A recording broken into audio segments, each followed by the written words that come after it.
Ooh. All right, so let's start off with the good stuff. Access to this webinar is for educational and informational purposes only. Consult a licensed broker or a registered investment advisor before placing any trades. All securities and orders discussed to track and monitor in virtual trading accounts. Virtual account prices and returns may differ from actual trading results. Commission costs are excluded. Neither PhilStockworld.com, PSW, nor its affiliates, nor any of their respective officers, personnel, representatives, agents, or independent contractors are in such capacities licensed financial advisors, registered investment advisors, or registered broker-dealers. Nothing contained in this webinar, website, or promotional material constitutes promotion, recommendation, solicitation, or offer of any particular investment security or transaction. Trading options involves risk. Visit the OCC website, www.optionsclearing.com, to read characteristics and risks of standardized options. PSW provides education and training services that are meant to teach you the risks and potential rewards of trading options, and we are not a service that tells you what to trade. We are not implying or guaranteeing any profit. As always, do not trade with money you cannot afford to lose. Past performance does not equal future results, and results discussed in this webinar are not typical and are only valid on that specific or identified date. Your result may vary. By accessing this webinar, you agree to hold the above harmless from any losses you may incur as a result of the information discussed in the media identified above. By accessing this webinar, you agree to be placed on a mailing list and receive our newsletter. Rest assured, we take your privacy very seriously, and we will not distribute or sell your information to anyone, unlike Ashley Madison. Actually, they even got hacked, but still, that really is nasty. I think anybody who has an expectation of privacy on anything they do on the internet is really sadly mistaken. Now, let's see, where's our little chat place? No audio, Joe. You got to reboot, dude.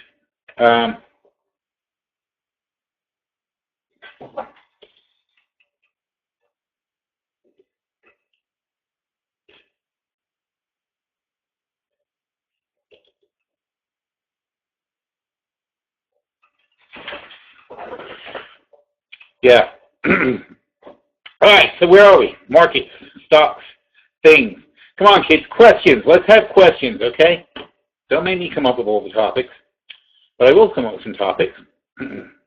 We did our portfolio review just this weekend, so we can still look at it here. And this is a butterfly portfolio. And for those of you who don't know what we do here, they're not really butterflies. They're kind of like double diagonals, but double diagonal portfolio didn't sound good, so I like butterfly portfolio because they're kind of like butterfly spreads, except over time. The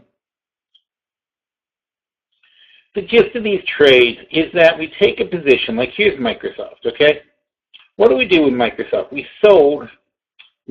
bought in 2017. We don't buy the stock. We just buy the calls, the $50 calls, and those were $3 at the time. And we bought the $40 puts, and those were $3 at the time.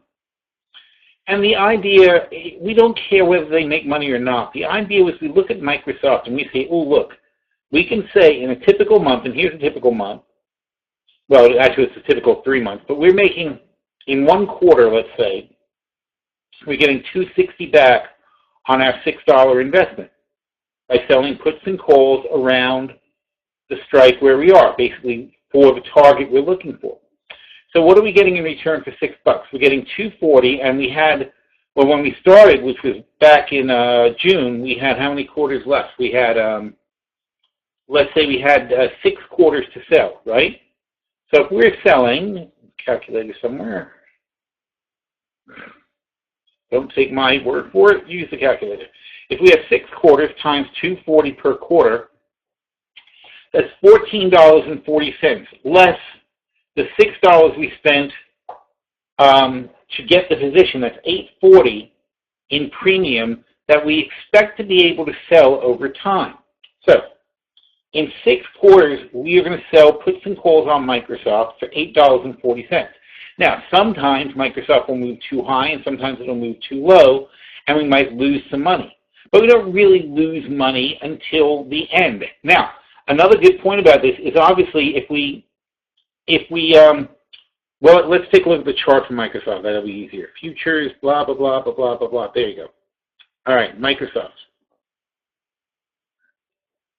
I'm sure it was at 45 in June, or around 45. Oh, look at this messy thing, too. Okay, so when we took Microsoft, it was around 45. and we sold 45 puts and calls. Now it's kind of blew through that, but now it bounced back up. The bottom line is Microsoft, this is a nice thing about doing it. Oh, this is one of our criteria for these kind of plays.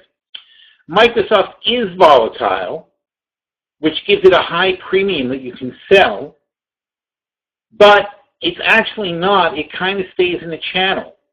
It's volatile around the channel, but if you give it time, it generally will drift back to the channel. Let's see if we can take a zoom out. We'll take a longer view of this thing. There. MSFT. This is something I would really like if you guys, if you try this, like if you have a virtual portfolio you want to try, or you want to try it with a small position with just one each, I would love you to try it and start learning this, because we're getting back to what's going to be a choppy, flat market, and there's going to be a lot more opportunities for these kind of plays.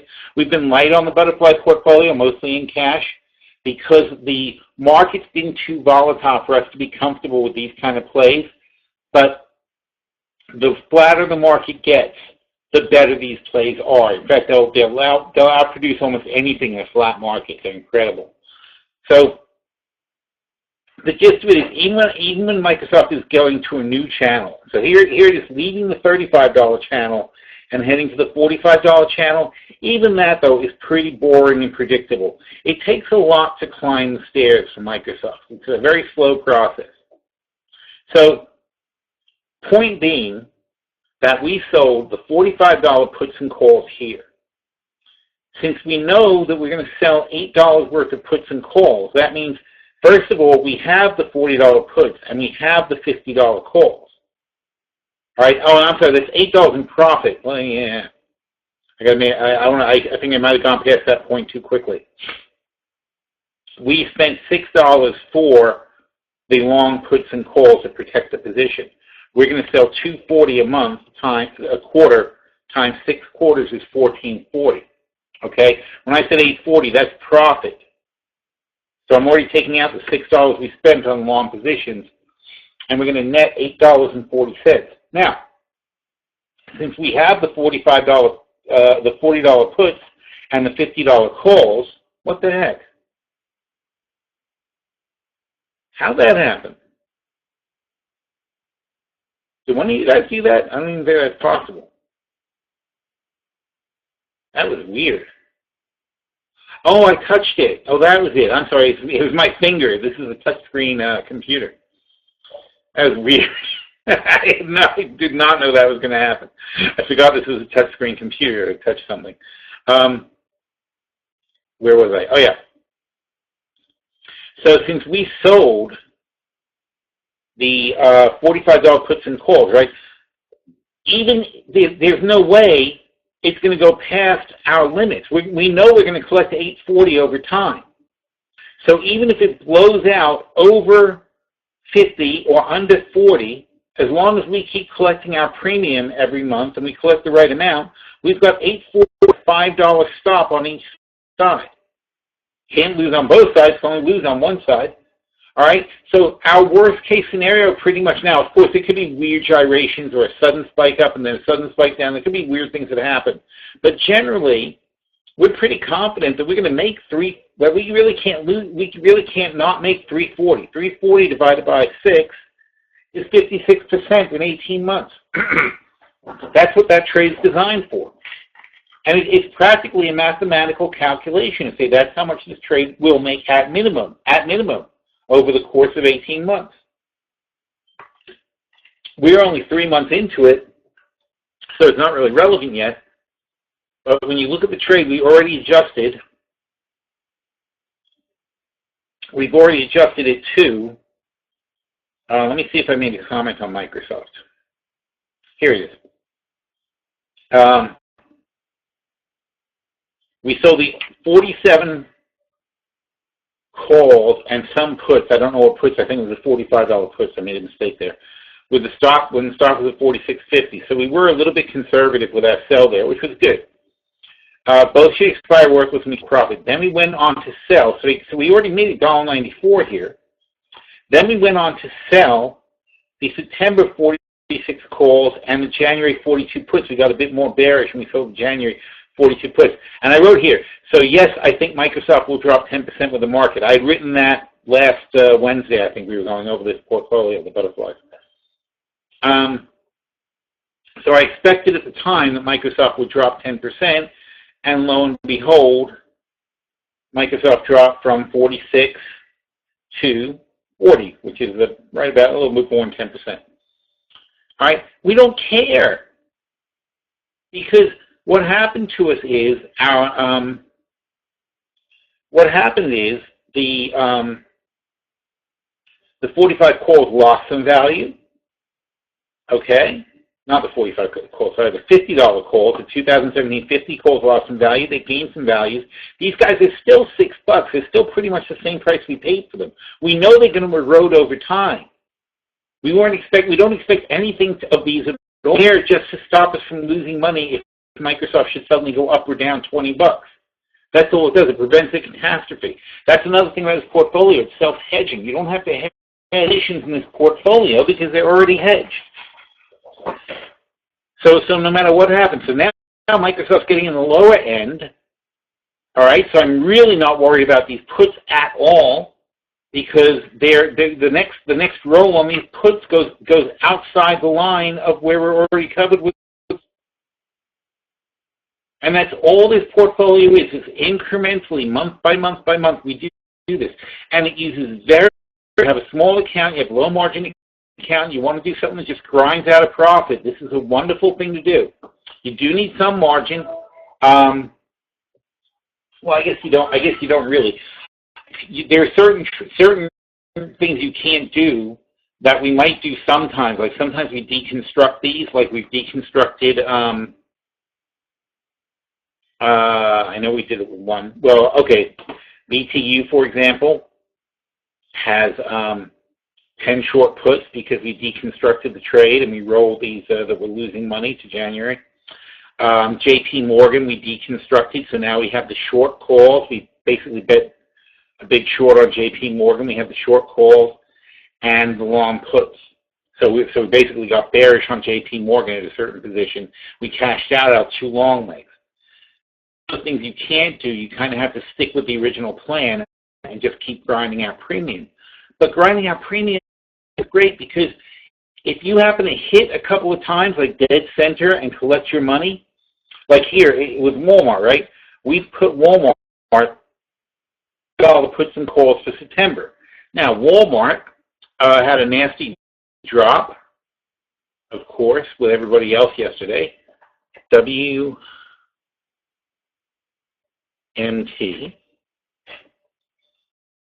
When Walmart, actually Walmart had been dropping a little bit on Wednesday.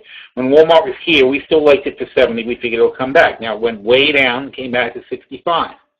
We're not worried about it though, because we sold the September $70 puts and calls for $2.90. So we could be off by $2.90 and we're going to break even. And all that does is cost us one sale. That's not a big deal at all. Meanwhile, though, look, we already have the $70 puts. That's another reason not to worry. We have the January $70 puts that are in the money.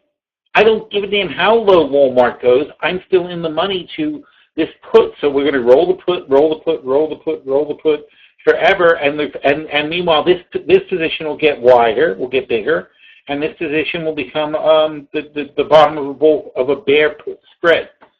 It's nothing to worry about. Anyway, that's my portfolio, because I got to tell you, because having gone through this drop just the other day,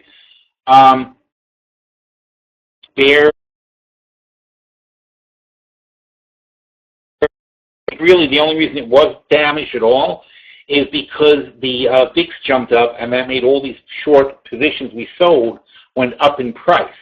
Nothing to do with their position or anything like that. They just got more expensive because of the short position. But it's not like they're losing money, and that's all this portfolio is about. Every time you add a new position, it's tricky. You have to understand the dynamics, because every time you add a new position, you're going to show a loss, because you're buying. In this case, like I said, with Walmart here, you're buying. If we did it now, 539 of wow, that fell to 9 cents. That's it. We really have to tighten that one up. but you're buying 539 long, and you're selling 290, or well now, if you look at today's prices, it's 380 plus 37, 410. You're selling 410 short. So your longs will give you they'll start decaying on you, and the shorts, if the VIX goes up, they'll blow up in price like these did. In fact, like these are much more expensive now, even though they're not really that much change in position.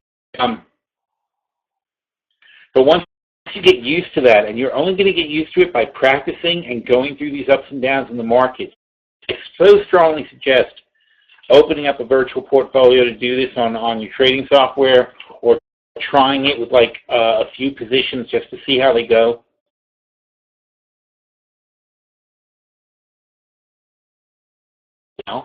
Volatile enough, they stay in their channel enough that we can sell puts and calls to good prices on a regular basis.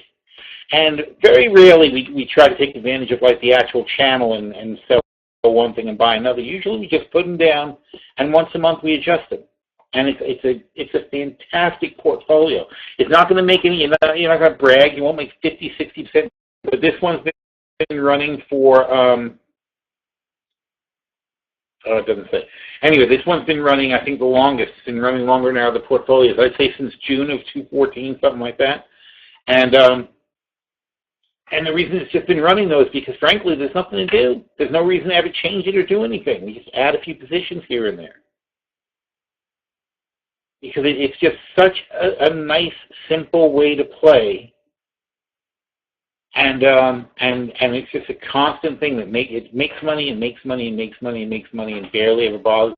It's nice to have some of your portfolio and something like that. All right, so that's my commercial for the butter. See if we have any questions. Ooh, now people are talking. Let's see what happens.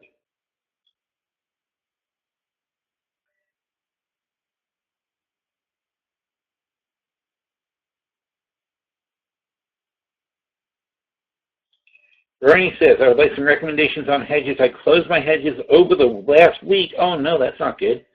Would like new ones. Oh, Bernie, you're funny. Okay, we'll talk about some hedges. Well, again, going back, I mean, hedges is simple portfolio. And by the way, the stuff is right under, when we're done with it, if it's not like really fresh and on the front page here where it says virtual portfolios, and now it's the first item. So the last portfolio review we do is always the first item.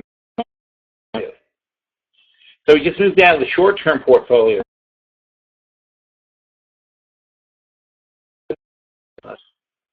There it is. And what do we have?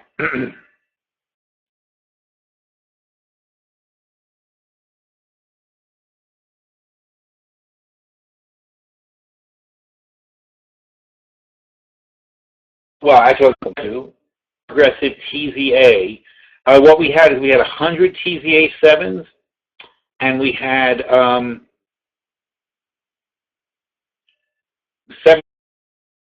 QQ calls long. And what we did is we sold 25 of the SQQs, and we sold 100 of the TZAs, which is why we have a boatload of cash now in the short-term portfolio. We have a ridiculous amount of but then our net positions left over is showing a loss, so it drops it down to, it doesn't change the net value, but it gives us a lot more cash. But then we didn't like the way Friday. See if I can do an intraday chart. Here you go. Oh.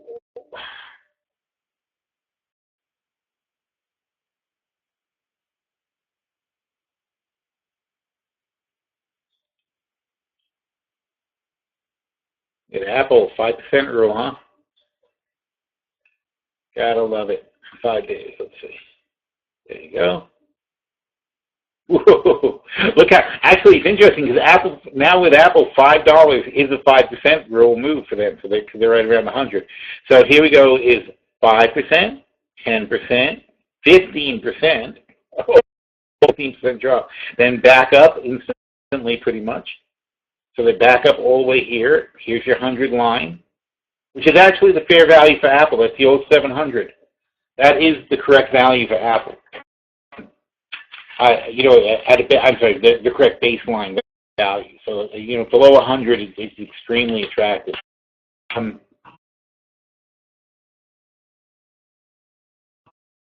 then it goes up 5%, pauses, right? Because you're going to get a retracement.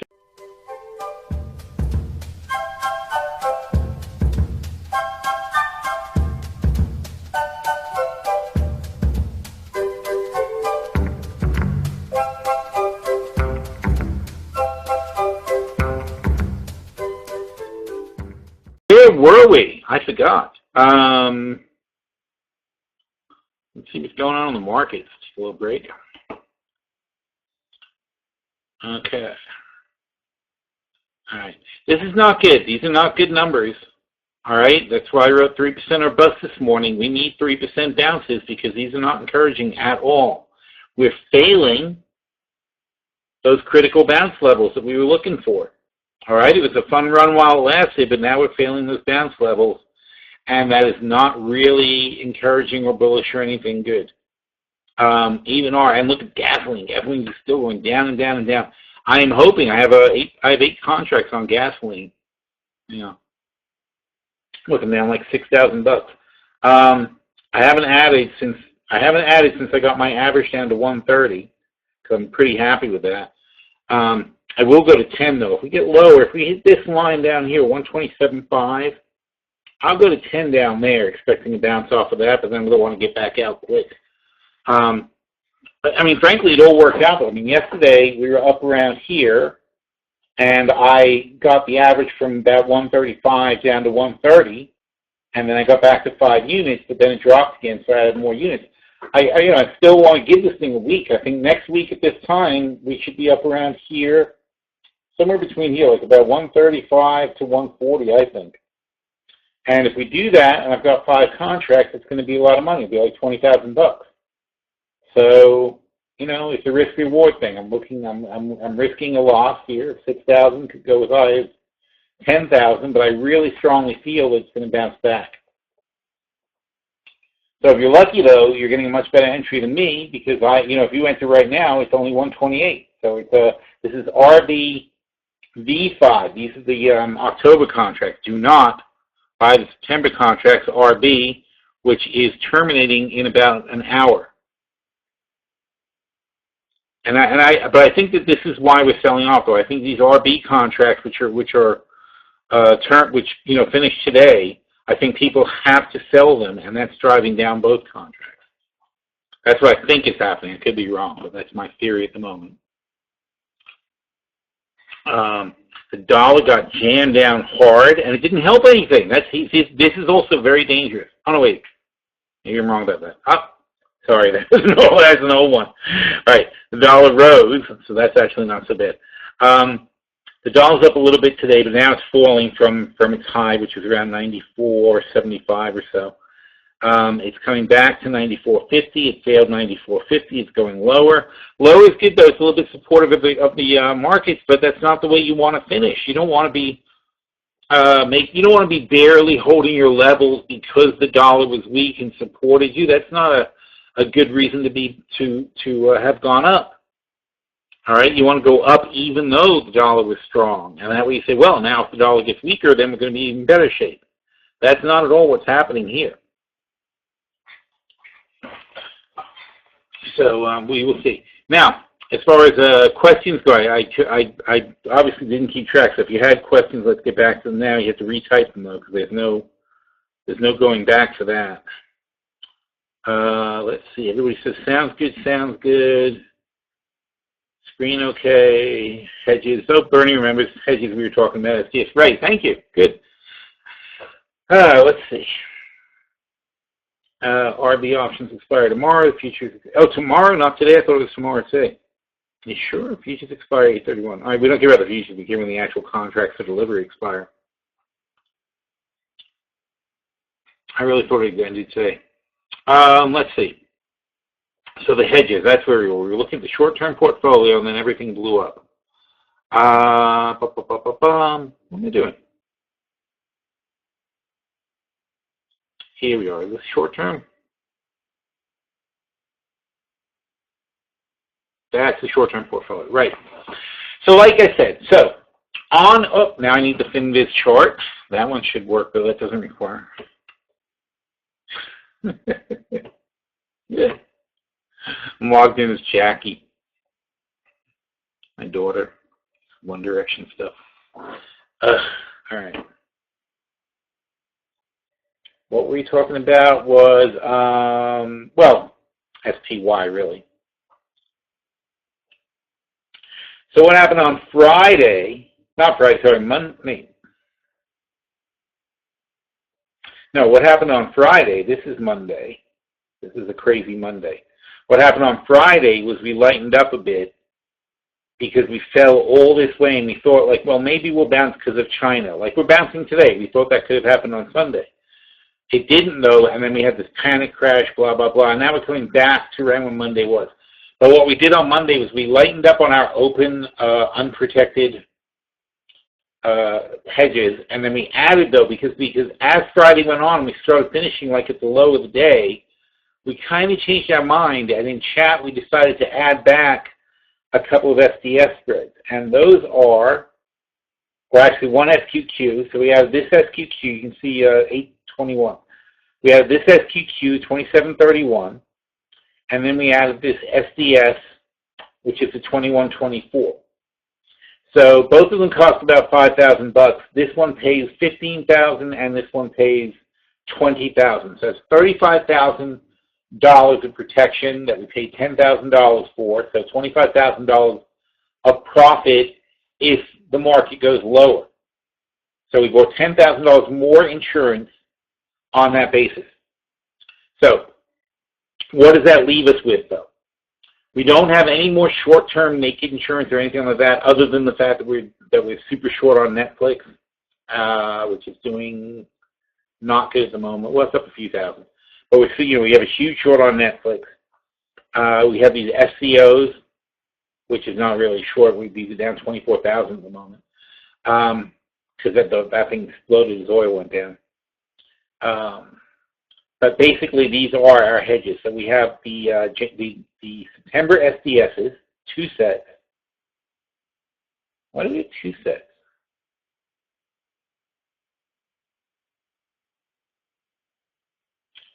$21.24, $27.31. That's interesting. I didn't realize we had 2 sets. We have 2 sets of SDS hedges from 821.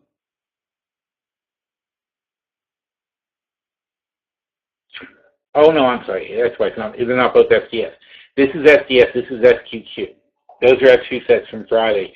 And then we have the longer SQQ set, which is for January. And we have the TZA set. All right, so all of these are good hedges.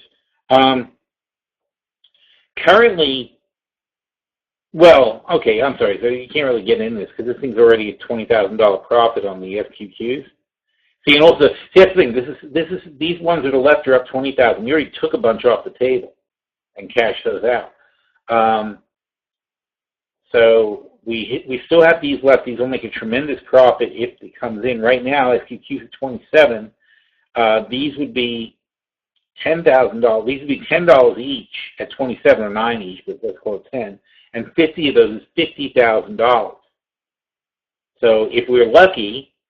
See, right now we have a negative chart here. If these expire worthless and these expire at $50,000, then we gain $28,000 on this hedge. So we still have $28,000 in this hedge, even if it stays where it is now. In this hedge, we have the 717 with a $10 spread here, and TZA is currently at 12. But even at 12, this should be $25,000. If it expires today, it would be $25,000. Currently, we're only being credited for $19,000. So not only will we gain if TZA just stays flat, in other words, if the Russell doesn't go higher, we gain anyway. But if the Russell goes lower, we have another $25,000 that we can gain the potential on that one. So you got $25,000 here, you got $25,000 here, $50,000. You have $25,000 on these two, $75,000. So it's $75,000 of additional downside protection available to us should the market fall further. I don't really see the need to be more hedged than that, because if we gain $75,000 more dollars, forgetting the other place, but if we gain $75,000 more dollars, this thing's going to be $325,000. We have $325,000 It'll be up 225%, this portfolio. And we aren't really able to lose that much on the long-term portfolio. So even if the long-term portfolio goes, I mean, the long-term portfolio would literally have to drop to $250,000 for us to be down 25%. We don't want to be even, of course, but I mean, it's just a ridiculous concept. So, and even if it did, then we'd have a ton of cash rebuying at the bottom of an incredibly horrendous market sell-off, and we'd be happy about that too. But that's the purpose of the balanced portfolio. So this one, the short-term portfolio gains cash while the long-term portfolio drops in value. And then we can start taking chances, selling more puts, and taking more aggressive bullish positions as the market goes lower. So, and we already have. I mean, Twitter, we had a bad position here that we started, right? And then in the long-term portfolio, we added a longer position on Twitter, which is, where did it go? This is now the long-term portfolio. Then we added 20 of these. So we added a bigger, more aggressive, lower strike position on Twitter because the short-term one was failing. And if the short-term one doesn't bounce back, all right, so Twitter's at what, 25? I love Twitter, by the way. Definitely one I'd go with. So Twitter's at 25. We have the 20. No, that's not the 20 at all. We have we're waiting for the 2018s to come out. That's why. We have the 30-40 little call spread with the short 33 puts here. And in the short-term portfolio, we have the 35. We have the $30 calls here, and we need to roll those actually to the long-term portfolio. So we will eventually roll these to the long-term portfolio, and these guys we're going to leave out to dry. This is just short 40 calls, so we're just saying, hey, we collect money if they don't hit 40, and these puts will probably roll to the long-term portfolio too. All right, so that's the point of the short-term portfolio. We might take a poke at a position, but then if it doesn't work out, like these 2016s aren't working out, we just roll them to a more substantial long-term position. And by the way, we know we're going to do this when we start. All right, you know, taking 10 Twitter puts at $35 when we're collecting 360, so about $32, let's say, is a $32,000 position. But we know we're going to roll it. We only took it in 2016. We know we're going to roll it to the 30s in 2017. We'll roll into the 25. So down the road, we want at least 20 of these things. We know we're going to double down, possibly more than double down on this position. And we know we like Twitter for the long term. That was why we went into it. You don't just do it with every position you have. You do it with positions where you strongly believe in it. All right, we got these Buffalo Wilds hanging out here. You know, here you go. And we've got 16 and another 7 is $23,000 of credit on these Buffalo Wilds. And we have a little bit of a hedge there. But on the whole, in this position, sort of like even at the moment, a little bit better than even. But that's another bearish position. We expect Buffalo Wilds to sell off. Netflix, we took a very aggressive short because we sold 28 of the 120 calls in January. So if they stay below 120 in January, we collect this entire $30,000. And currently, it's still showing that we owe $25,000, even though Netflix is $20 below that target. Or not today, I'm sorry, they probably went up since. Where's Netflix at? I think they went up $10 today, right? Oh, 104. No, actually, it's not even much better. It's about the same. Isn't that funny? I thought they went up more. I guess they went up more compared to yesterday, but on the whole, they're back to where they were when we did the portfolio. Alrighty.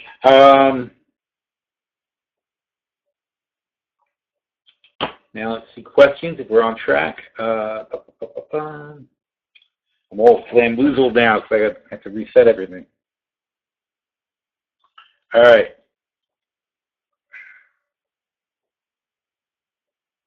So those are the ones I like, by the way, to finish that conversation as far as hedges. I like those September SDSs. I certainly like I still like the S&P and the Qs. And why is that? Because look at today's post. What were we talking about?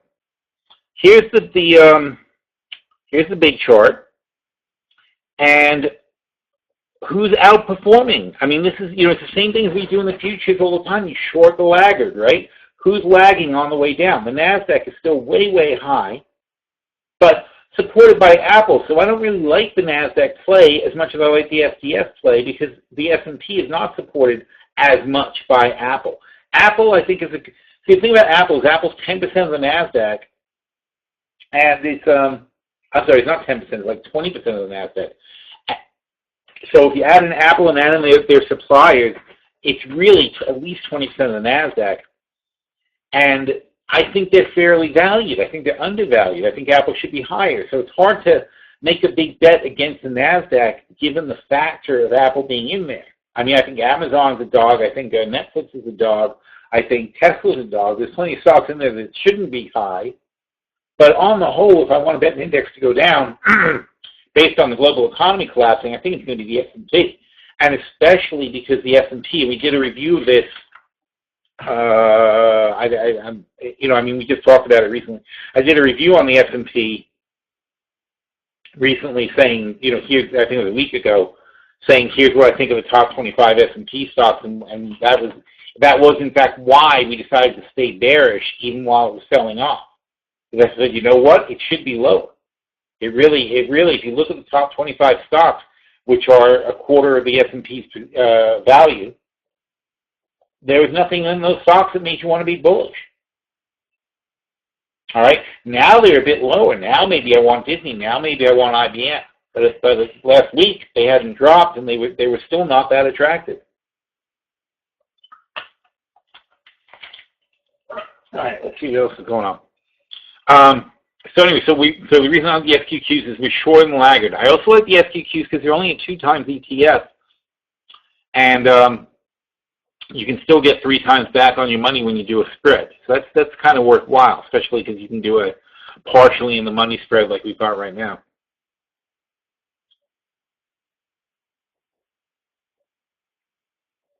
All right, so the next thing is Rich says he's got 2 things he's saying. The RB options exposure, we talked about that.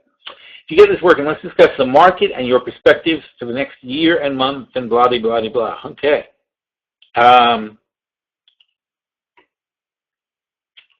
I think that if you take into account, I think the same thing I've always thought. I think if you take into account China and Europe and our political situation and the fact the Fed has to tighten, that they can't continue the stimulus they've got now, Japan being a disaster, Venezuela and Brazil being a disaster,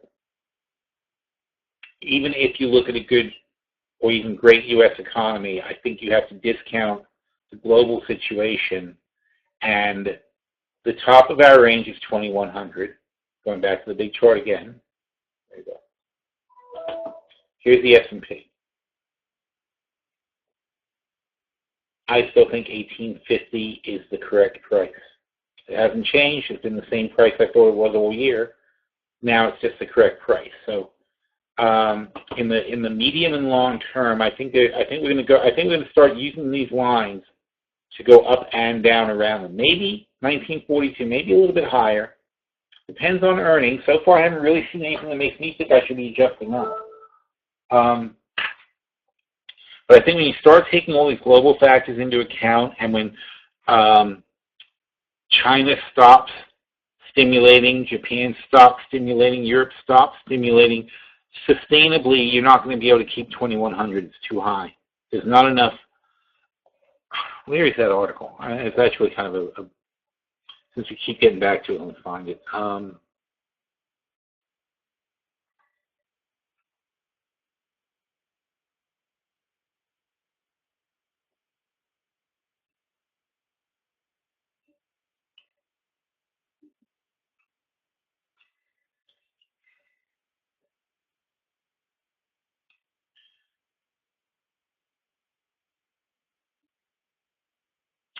There it is, last Thursday. So last Thursday? No, 2 Thursdays ago. No, wait. Yes, 2 Thursdays. All right. Oh, yeah, I tweeted out, this is a big thing. I tweeted out part 1. I really spent the whole day contemplating this stuff. So I noted in the morning, what we were looking at was these stocks, I'm sorry, at 44%. This is where it kind of blows your mind. It's called the S&P 500, but only 25 stocks make up 44% of the index. That means the rest of the index doesn't actually matter. It's kind of a waste of time to even consider these guys. I mean, obviously, there's somebody right below Citigroup who's 9-point-something% or 8.9%. I think it's Goldman Sachs, actually. So really, though, the weighting gets. Look, the fact is, if you go to the top 50, then definitely the last 450 are completely meaningless. But looking at the top 25, that's a simple exercise, right? So we went through these stocks.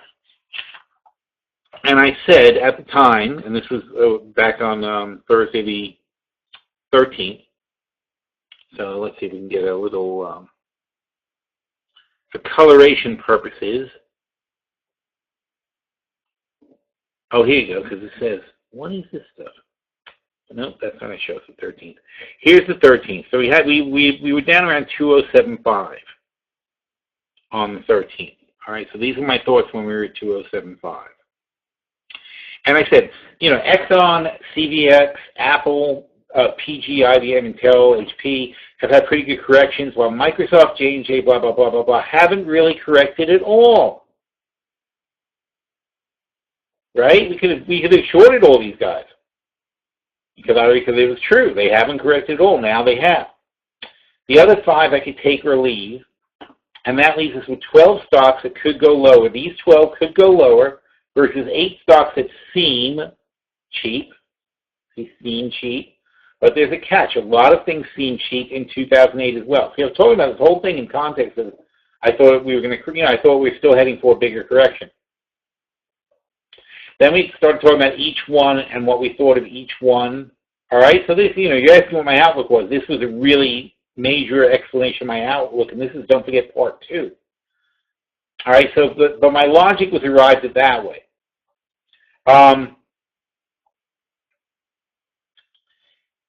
And I wrote here, after we looked at the different ones and weighted everyone out, I said that leaves the bull camp needing PG and Walmart to bring up the bottom, and that's not going to happen with the China drag. So now we have to contemplate whether the financials should be happy, and yes, they should be with the free money from the Fed, but we know the Fed is going to tighten, so they're not going to be much help either for keeping the market up. All right, the consumer stocks, I said, are going to have problems. All right, they're turning around quickly, but they have problems, and the long term, the demographics are with them. All right, so here I said, upon further examination, there's no change to our stance of being short the market at these levels. That's 2075. Let's keep that in mind. That doesn't change just because we had a sell-off, and if we go back to 2075, that doesn't change my mind. It's too high. So 2100 was too high, 2120 was too high, the 50-point drop to 2075 was too high. All right, and at the time, here it is. In fact, we were 2095 that day. And at that time, we went more aggressive on SDS. All right, we got less aggressive now because when we get to 1850, I'm happy. I think we're in good shape. This is the level I'm comfortable with. Now, it's hard to say on any individual stock, it's different, but I mean for the S&P in general, 1850, I think you've got more bargains than you do overweighted things. You're always going to have a little of both, but at 1850, I think we're priced about right. When you get to 21, that's way higher. That's more than 10% higher than 1850. It's too much. But in this normal channel, if we're going to get back to this nice normal channel in our big chart, between, and by the way, when we started doing this, the big chart before Jean-Luc, which thank God he does this. I love these visual representations, so it's not knocking it. But before we did this visual representation, this used to be the big chart, just this spreadsheet, because I could give two craps about TA. All right, this was how I used to keep track of the market. Were we above or below, green or red, and whatever. I'm comfortable with this range. That's what these things are. These are my comfort ranges. These NASDAQ stocks, still too heavy. And they are, because I don't mind that Apple is $120. But I do mind a lot that Netflix is 300 times earnings. I mind a lot that Amazon is 100-something times earnings.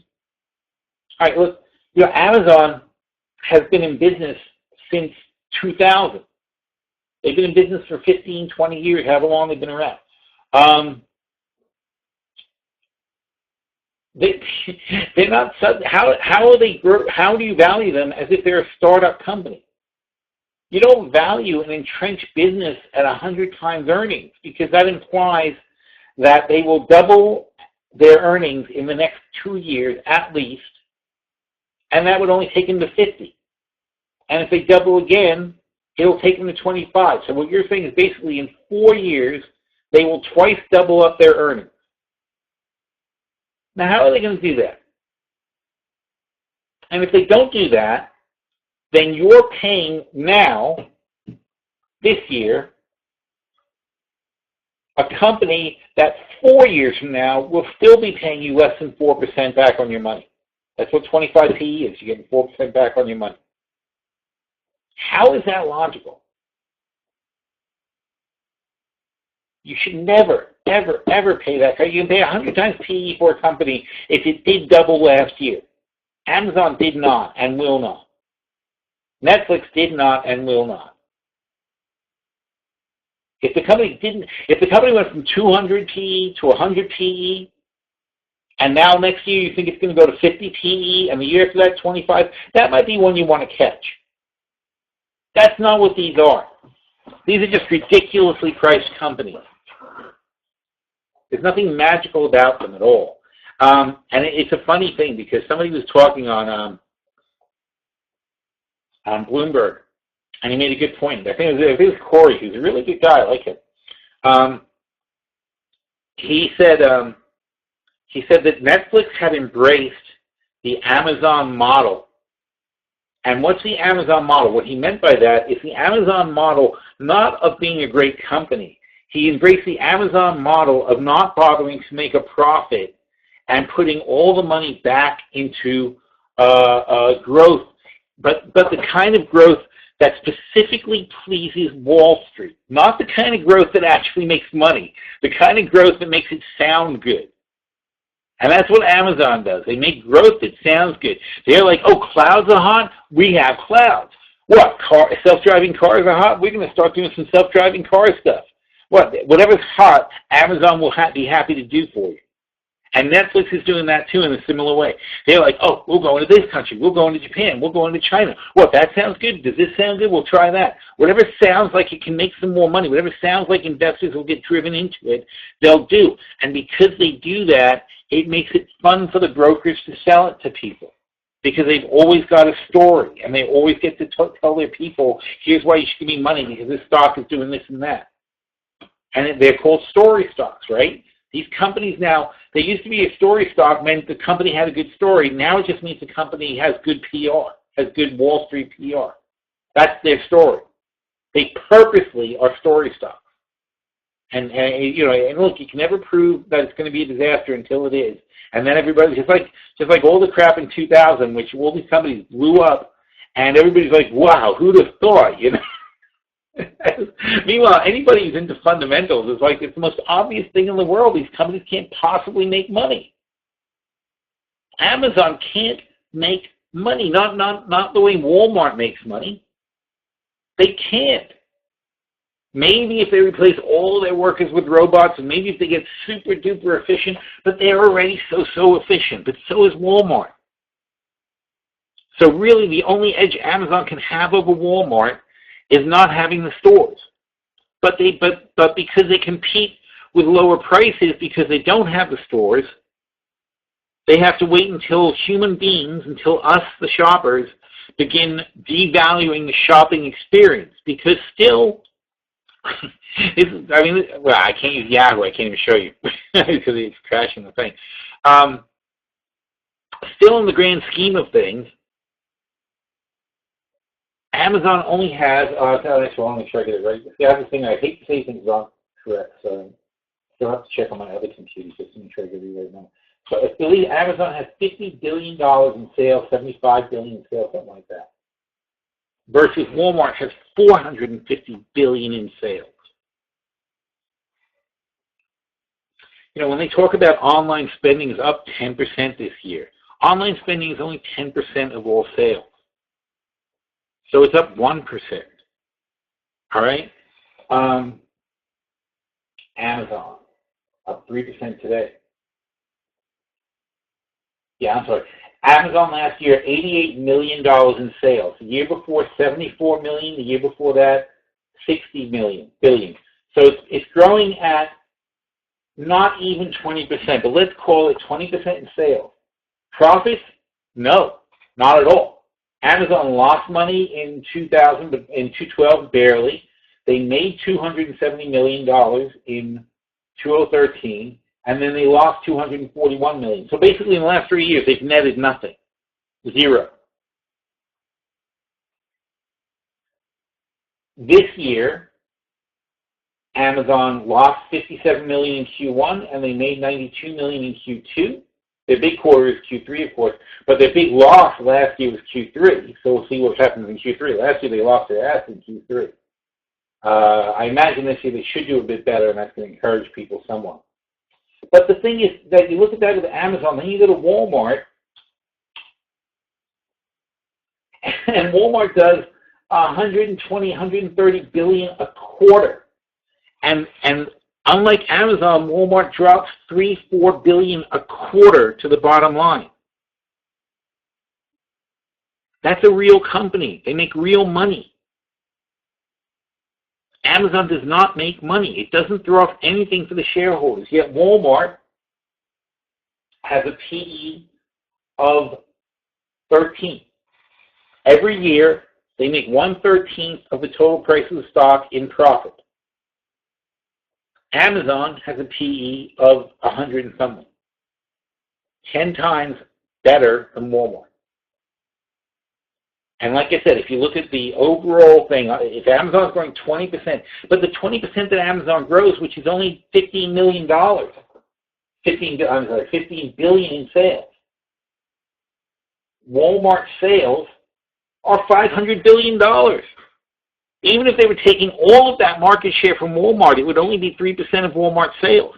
But they're not, because Walmart is actually growing at about not much. Walmart's growing at $10 billion a year, which is only 2%. But Walmart's growing at 2%. Amazon's just growing faster than Walmart. So they're not taking it from Walmart. Walmart's still going to make their $4 billion. And Walmart's going to get more effective and so on and so forth. And Walmart's building an online presence. And they're going to, they'll get it right eventually. Amazon can't do what Walmart does. They can't sell locally. They don't have the stores, and they can't build them because that would be hundreds of billions of dollars and take 20 years. That's not even on the radar for Amazon to be able to do. And believe me, down the road, unless people's nature changes, and I don't see that. I watch my kids and I watch my kids' friends very closely. They like to go to a place to shop. You would think that growing up where you buy everything at your fingertips, and my wife Tina has had Amazon Prime forever. So my kids have never lived in a world where you can't just order whatever you want on the computer and it comes like in 2 days. They don't even know, they don't even understand that wasn't the way things were. In fact, we were watching The Music Man, in the Wells Fargo wagon. I was trying to explain the whole concept of like how you would order from a catalog and then the thing would come. And they were like, well, how do you know what it looks like? And how do you know what it feels like? And how do you check it out? And how do they do reviews? The whole concept is just so alien to them. But these kids and all their friends, maybe my kids are weird. I'm only studying New Jersey, but that's not true. I also know kids in other parts of the country, my other relatives and such. They like to go to a store and buy something. That's why retail isn't as dead as people think. And that's why the expectations for companies like Amazon are ridiculous. They're just not going to take over the world. They're not. As convenient as you think it is, people still like to go to grocery stores. People still like to go to clothing stores. People like to go to the mall to play with stuff and buy it. And all this nonsense about showrooming, where they go to the mall and look at something and do it. unless the price is outrageously different, people don't. People will not, to save, $5 or something like that, they'd rather walk home with it right that minute. Instant gratification. All right, so some of these old line companies, I think, are really, really, really undervalued. And then, you need to look at some of them and say, look, long term, I want to be in this stock. And that's why Walmart's in the butterfly portfolio. But we might want to consider, now that it's cheaper again, we might want to consider it in the other one. Another one is McDonald's. Okay, they screwed up. They did some bad things, and they're trying to fix it, and they'll fix it eventually. And again, it just goes to the thing: you can't usurp McDonald's because they have 50,000 stores. And for anyone else to put 50,000 stores down, just think of the monumental task of finding a location, signing the lease documents, dealing with all the paperwork, getting the permits to build, doing the actual construction, getting all the people in there, doing the decoration, blah, blah, blah. You're talking about a massive amount of people. None of these companies these days want to operate with that many people. And McDonald's did it by stamping out franchises, and then once the franchises were successful, they bought up the franchises, and now they have a lot of company-owned stores and a lot of franchises still. That model took decades to run. Decades. And people act like these companies are like, if they have a bad quarter, people act like, oh, the company's dead. It's insane. But it's very much like what we do all over this country. We discount infrastructure as if it's worthless. Companies are infrastructure. Somebody built something of value. Brick and mortar companies have value. They do, because you can't build that stuff. And you can pretend that you'll never need to. But long term, you do. Even Uber is looking at their future, and they're saying, you know what, these drivers are our biggest problem. Eventually, we're going to have to buy self-driving cars.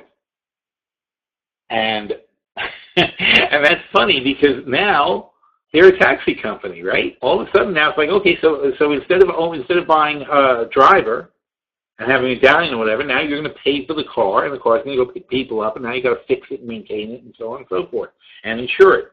So now they're just a taxi company, really. That's their provision long term. They're not priced yet, but I'm pretty sure the value that they're priced at doesn't really take that model into account properly, cost-wise. Not only that, though, but once there's self-driving cars, anybody's going to be able to do it. It's not going to be anything special Uber does. All right. Moving on to more questions. Jao says, Microsoft at 42.5, does it make sense to sell the puts for 275?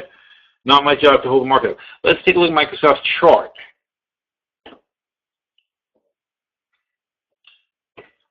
I don't think Microsoft is post-Obama, I haven't really seen any major improvement in Microsoft. I'm very surprised, because I had thought, when did we get rid of Steve Ballmer? That was down here, right? It was something, wait, when did he step down here? That long ago, was it? I'm pretty sure it was, actually. All right, so we got rid of Steve Ballmer. Company's been on a nice upswing, but now flattened out, which is why we started putting him in our butterfly portfolio. So we expect him to go up and down choppy here. They're going to consolidate here probably for years, between 40 and 50. That's where they're going to hang out for years, until they prove that they can find some other new way to make money. They make money. They make incredible amounts of money. They make it's so funny how you can talk about companies that make billions of dollars, and people are like, oh, okay, as if that's not an incredible accomplishment. Microsoft makes $5 billion a quarter on $20 billion, $22 billion in sales. There's no particular end in sight to that, because that's their operating system is still in so many computers. It's going to be it's not going to shake out anytime soon. They make about $3 a share. So if you think about paying 15 PE, that's 45. And for a steady company, that's fine. Paying 15 times earnings for a steady company. Every 15 years you're going to get all your money back. That's pretty good. What's that, 6%, right? So Microsoft basically is paying you 6% interest. That's what it is when you get a stock that has a 15 PE. So I'm sorry. So you were looking at the 35 puts for 275. Okay. So the thing is, what would happen to Microsoft to cause them to go back to 35? They could blow earnings, not really. You know what it is? They're such a giant conglomerate. They're like GE. They're such a huge conglomerate that the only thing that can really mess them up is the global economy. You know, as proven by Steve Ballmer, you cannot kill this company. No matter how stupid you run it, you cannot kill this company. So they're going to chug along. And I got to tell you, I think they're doing a good job. They did a good job with their stores, which they basically copied Apple. They've got these Microsoft stores everywhere now. I don't think, though, they've got the products to put through the stores. I think that's where their problem is. I think that it's nice. It's a nice store, but the products aren't that great. That's what they're going to have to solve next. They're going to have to come out with something more exciting. But when a company makes $5 billion a year, which is a lot of money, I know it doesn't seem like it anymore, but it is. When a company makes $5 billion a quarter, $20 billion a year, they probably can afford to do some R&D. You know, more R&D than Google, because Google. I wish I could. I got to figure out what's wrong with the ad, because I wish I could show you this stuff I'm doing it. So Google, I can't find. Anyway, Google makes less. Let's put it that way. Oh, here we go.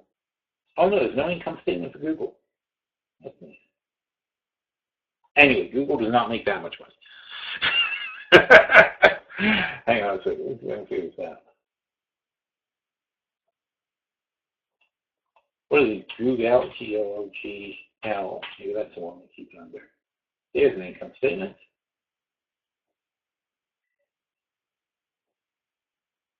So G-O-G doesn't have an income statement. G-O-G-L has an income statement. All right. Google makes $14 billion in a whole year. Microsoft makes $20 billion, and Google makes $14 billion. So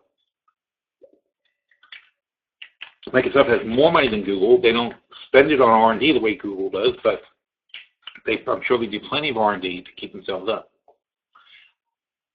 Better than Microsoft, though. Now here's the thing, Joe, because realistically, yeah, sure. So I like that. Obviously that's fine. I think owning Microsoft at 35 is very nice and exciting. But what about IBM?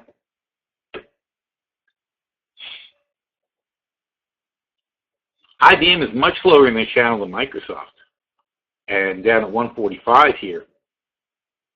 They're really interesting also. I mean, this is a solid, good company.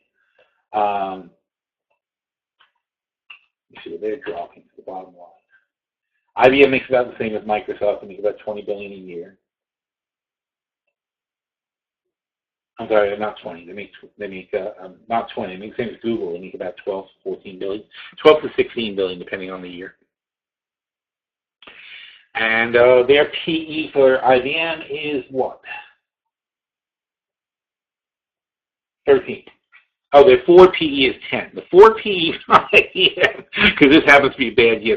They've done a lot of restructuring at IBM. Their forward PE, so this year they took a lot of charges. Next year, they're going to make $1, more than $1 for every $10 you give them. They're going to make $1. That's the kind of company I like to invest in. All right? And if we look at IBM as far as selling puts,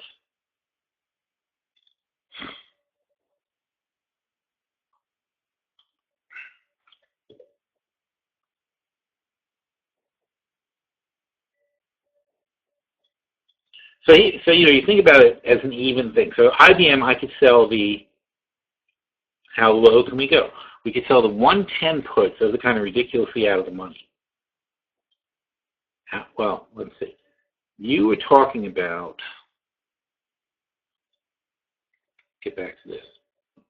Compare apples to apples, right? That's how you should always look at things. Try to compare like a simple thing. So you want to sell $7 out of the money puts, and so 7 into 42. So here's where we're going to start. We have 7 into 42. 7 divided by 42 is 16%. So in IBM, then, we want to look at what's 20% out of the money for IBM. Because we want to compare an apple-to-apple thing, right? So 20% out of the money, 144, is going to be roughly 120. So let's even go 115. So we could sell these 115 puts for sure for $6. But we can sell the 110s for $5, so I think I'd rather do that. So let's get $5 for the 110s. All right? If we do that,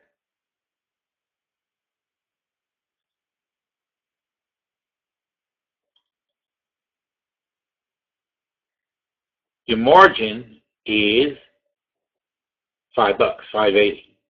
Okay? So your margin is $5.80. You collect $5, so you're going to get 100% return on your money doing that. 100% return on margin doing that. Versus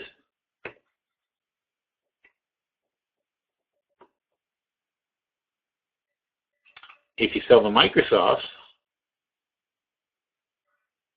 and they're at 42, and we go 20% out of the money is $8, right? So that's like the 33s. I think that's what you were talking about. Which ones were you saying? Oh, you were saying 35s. See, so they're not even as much out of the money. And then we sell these guys, and we send that, and it's the same.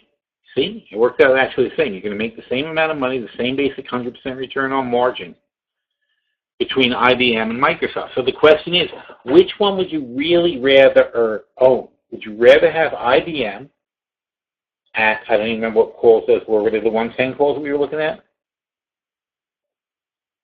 Yeah. Would you rather have IBM at 110, which is 44, it's more than 10, it's a lot, you've got a lot more leeway to the downside.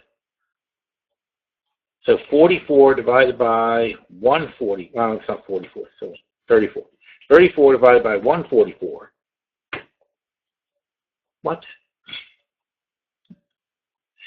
44 divided by 144. It's just 34. Damn it. 34 divided by 144. That's how that works. So it's like 24%. All right. So with IBM, you can get 24% out of the money.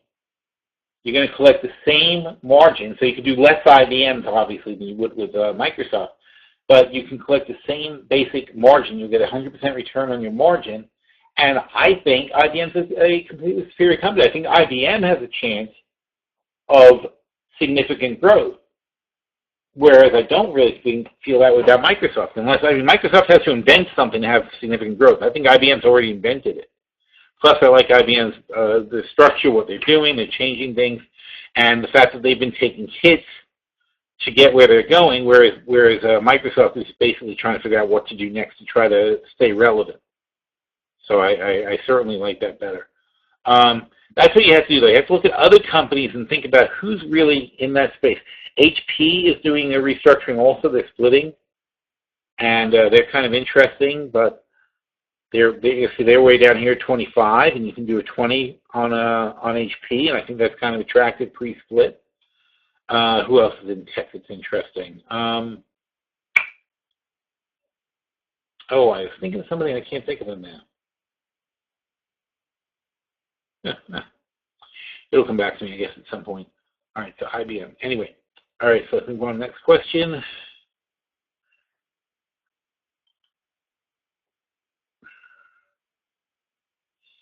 Why is somebody whacking the dollar? It's not that whacked. It's still 94.50. It's fine. Netflix.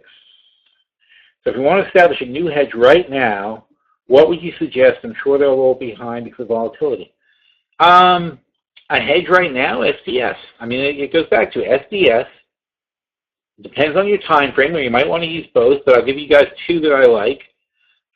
In September, obviously in September, we still like the one that it was September, October. Well,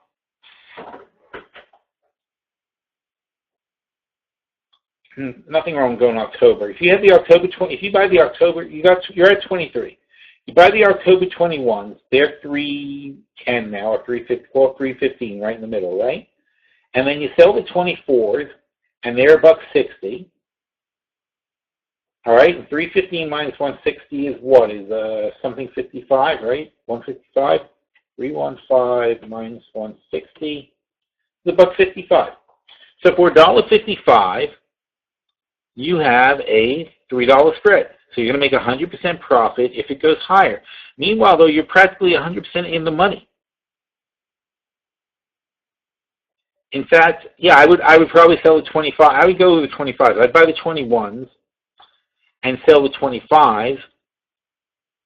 Well, let's see if this works. 22, 26. No, actually, you know what? You can do here. You can do this is what I do when I try to pick something, and I look at all of them. You can do the 22, 26s, because if you can get these guys for 255, which is right in the middle, and it's just sold for 255, if you can get these 22s to 255, and you can sell the 26s for $1.10, which obviously you can, that's only 110, right, or 115. So that's 115 for $4 of protection. That's great. So you have 300% upside, and you're still in the money though, because you only spent 115 for the 22s. So you're in the money. The only way you can lose is if the S&P goes up, and if the S&P goes up, obviously if you're hedging, that means your overall position will go up. Longer term, though, you shouldn't be so aggressive. Short term, you want to be in the money and aggressive. Because your bet is basically saying, look, I'm going to take $5,000 out of my long-term portfolio, and I'm going to buy this hedge that would be $20,000 if the S&P drops significantly. So I know I'm going to make $15,000 on my $5,000, if that. Now, if in 2 months, though, the S&P doesn't drop, then your long positions are hopefully worth spending $5,000 to keep safe, right?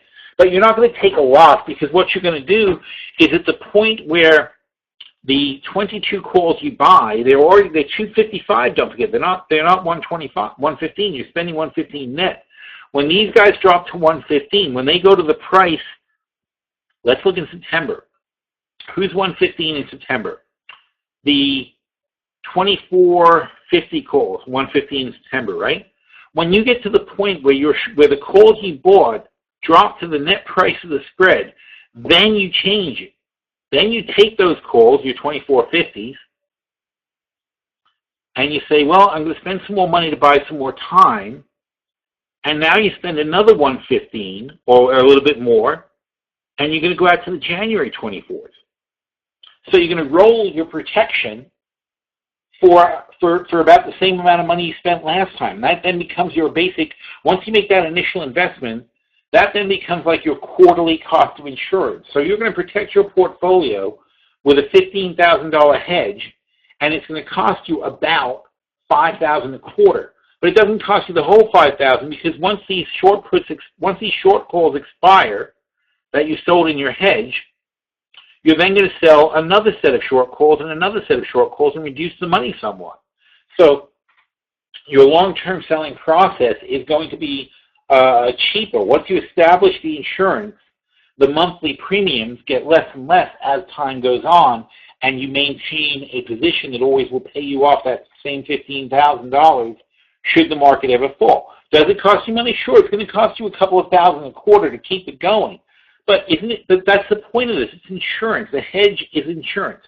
Now, since you have a $15,000 October hedge, longer term, you do not need to worry about the first $15,000 loss. All right. So let's say your portfolio, you think the S&P would drop 5% and cost you that $15,000 and you're trying to hedge it, right? So what you want to do is you want to go out to a longer point, like let's say March. January is too close because you already have October's. And if you go out to March, if these numbers ever show up, there we go. So now you go to March and say, well, I don't really care about $24 because 24 I'm already covered to 24. But if it gets worse, I kind of want protection. So then you start looking at maybe, say, the 27th here, and these are tricky because there's such wide spreads. But 148 to 275 is what, about $1.40 of spread. So add 70 cents to this would be, say, 225. So somewhere around 225 or 250 for these. And you can't even, these are just ridiculously widespread. So unfortunately, March isn't a good one to go to. We'll stick to January just for an example. You don't want to even, you can go here and pick two strikes and pick a price that you're willing to pay, but you can't, it's so hard to use an example. So we'll look at January and see what they cost. So for January, if you start at 25, and these are going to be like 210, 215 for the 25, then what's 115? Well, these guys are 115. So you can take the 25.32 spread that gives you $7 of protection and do that for like $1.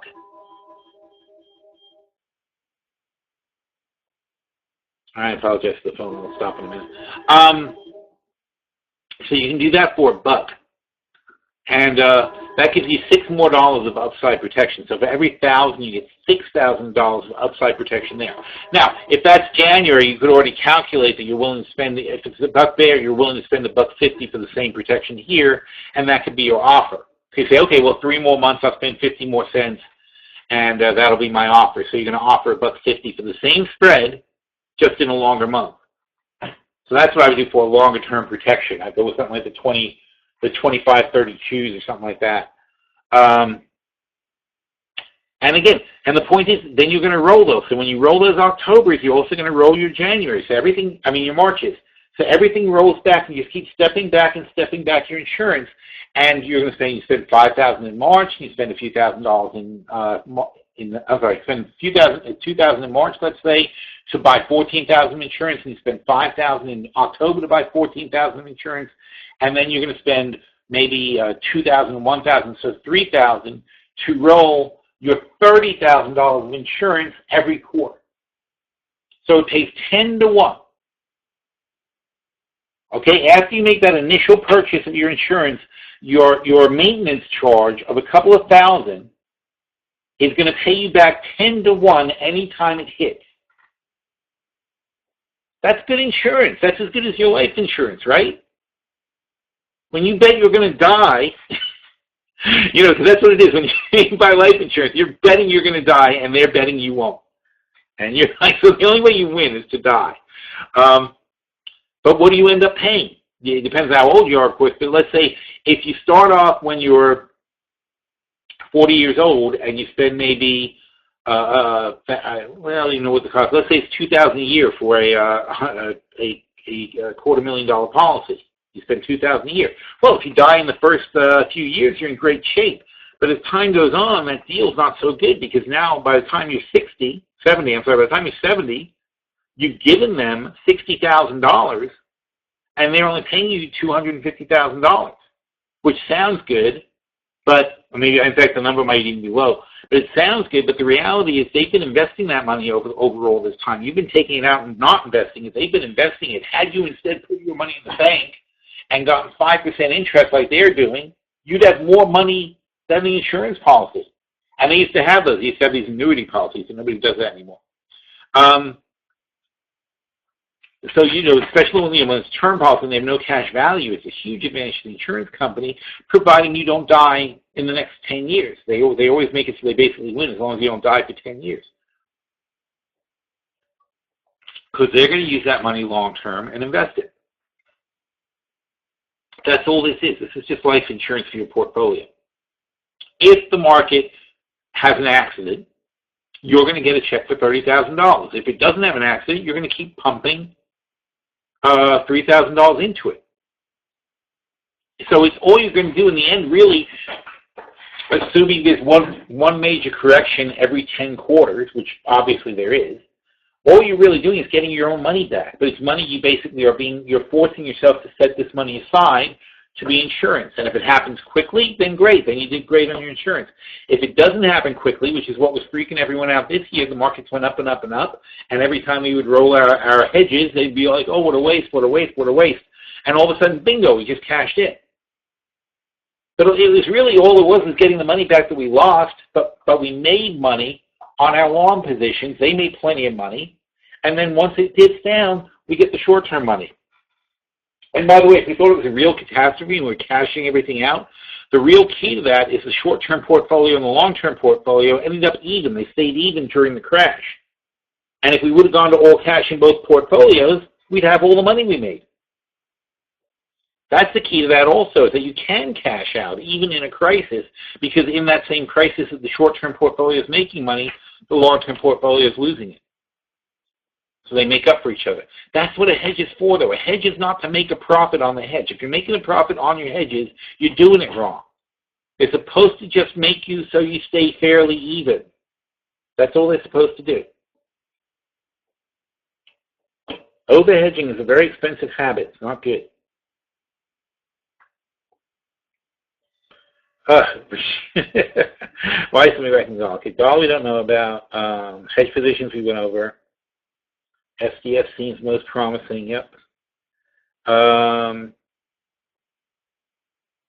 BBY numbers today regarding B&M stores having got. Yeah, and BBY, by the way, was brilliant because what they did, which was I was banging on the table years ago when BBY was really low. I figure they were out there like 15 or less than 15 or like some ridiculous number.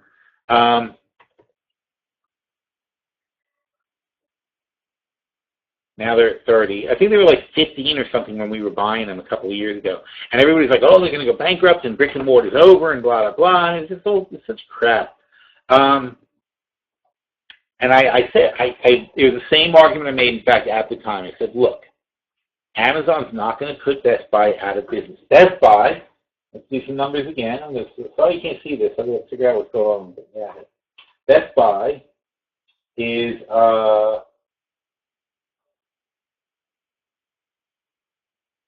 Best Buy does $40 billion a year in electronic sales. Amazon does $80 billion total sales. Best Buy is doing $40 billion in just, that is a year. So Best Buy does $40 billion in electronic sales alone. Okay, that's not something Amazon is going to take over.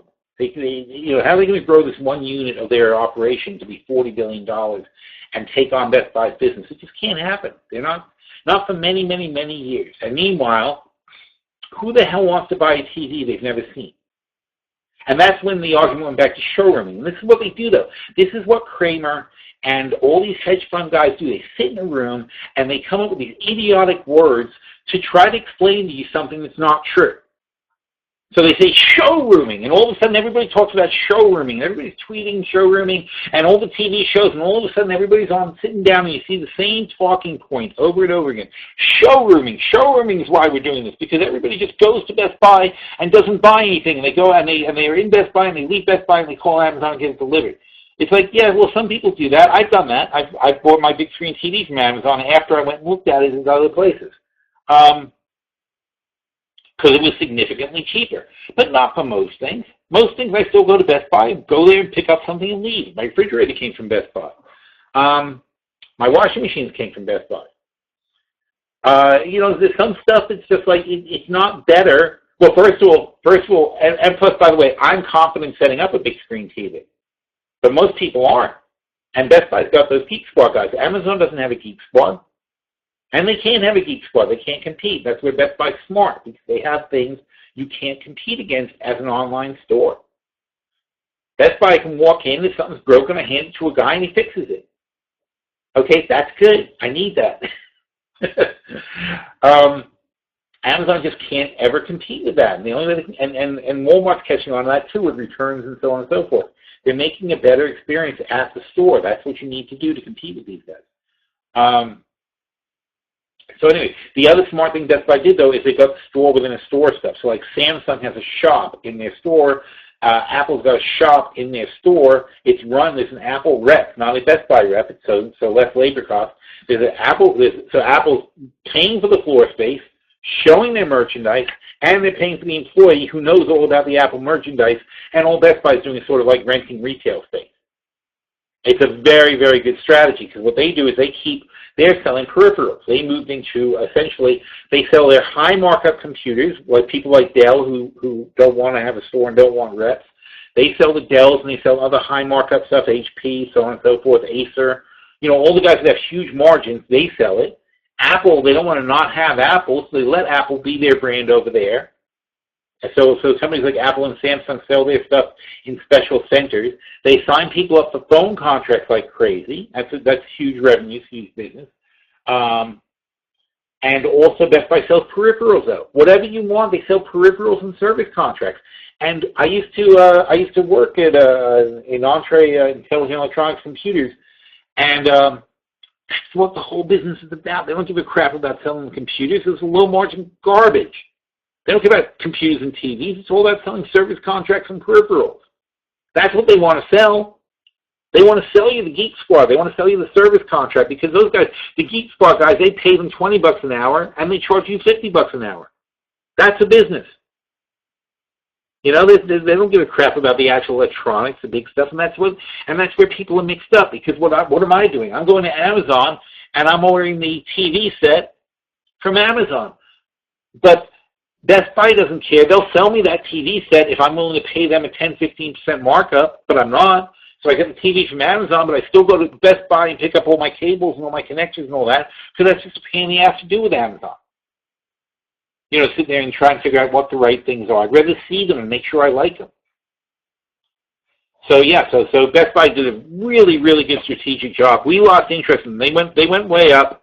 In fact, here, this is when we were buying. We were buying when they were down here to like 15. They went to like 40 and we got out, and that was the last time we lost interest. We should have probably gotten back in when they were 20, but for whatever reason we didn't end up doing it. If they go to 20 again, I'd certainly like them. In fact, now at 25, I kind of get excited for these guys. But at 20, I'd be definitely back in on this stuff. IBM, yeah. Oh, I know we have IBM puts. Would I roll them down? Yeah, I'll roll a lot of stuff down when 2018 comes out, but I've got no real interest now. There's no emergency. You know, this is the thing also.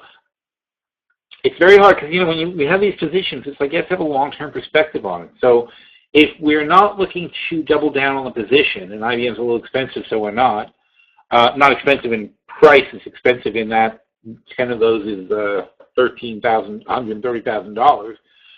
So we're not looking to double down and have $130,000 worth of IBM shares in that portfolio if we don't have to. So we'd rather roll them down to the 110s in 2018 without paying for it. Okay? That's where we are. I hope you can hear me now. Okay. Where are we? 245. Okay, not so bad.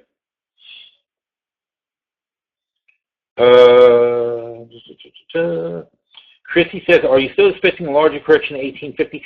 We actually hit 1850, so what we're looking now is, are we going to have a strong or a weak bounce? And if those bounces fail, and let's see how the indexes are doing at the moment. If those bounces fail, those lines we went over this morning, and they are failing, this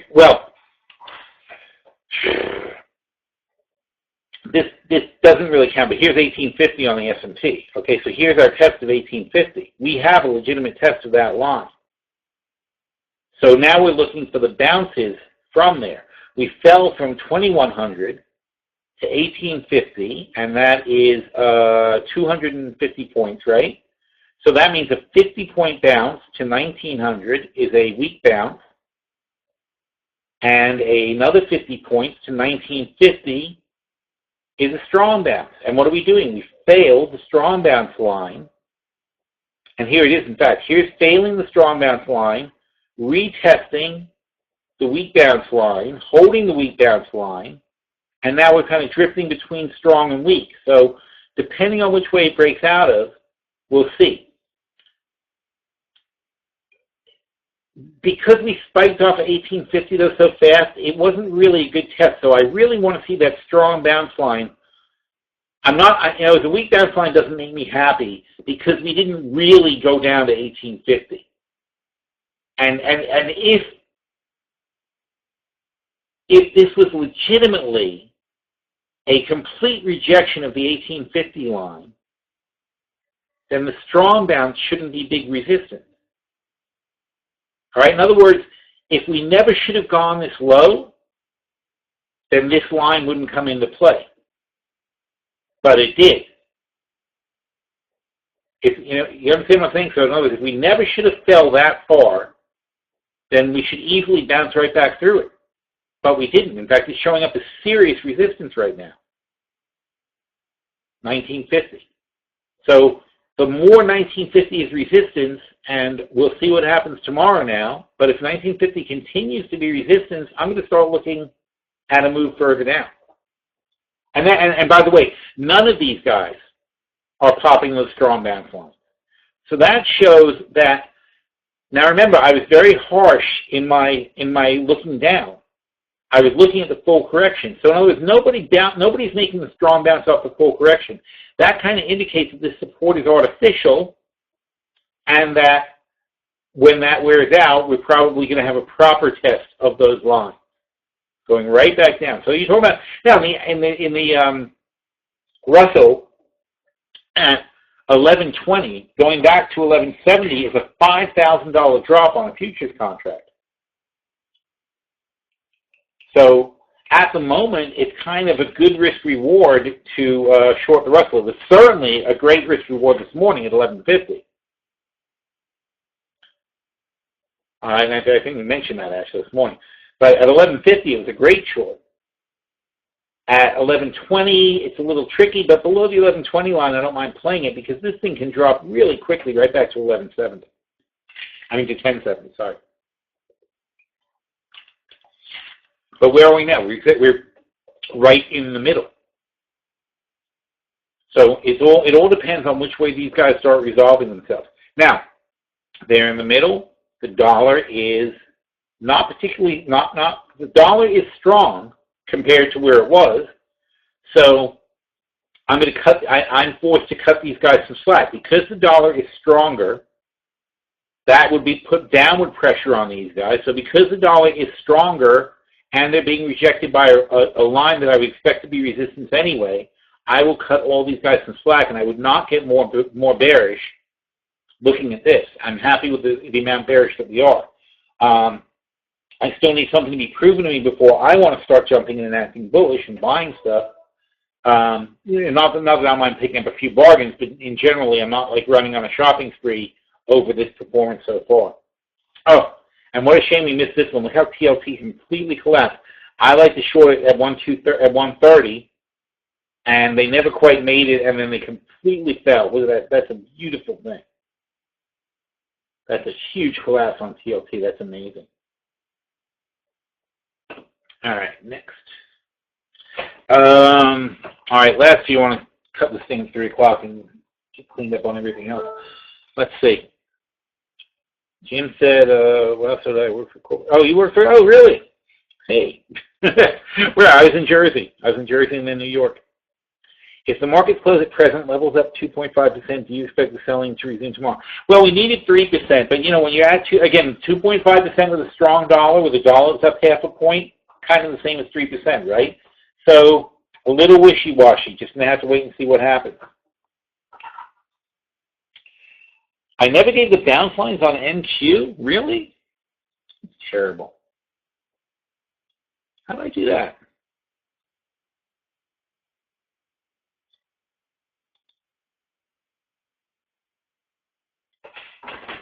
Oh, come on. Right there.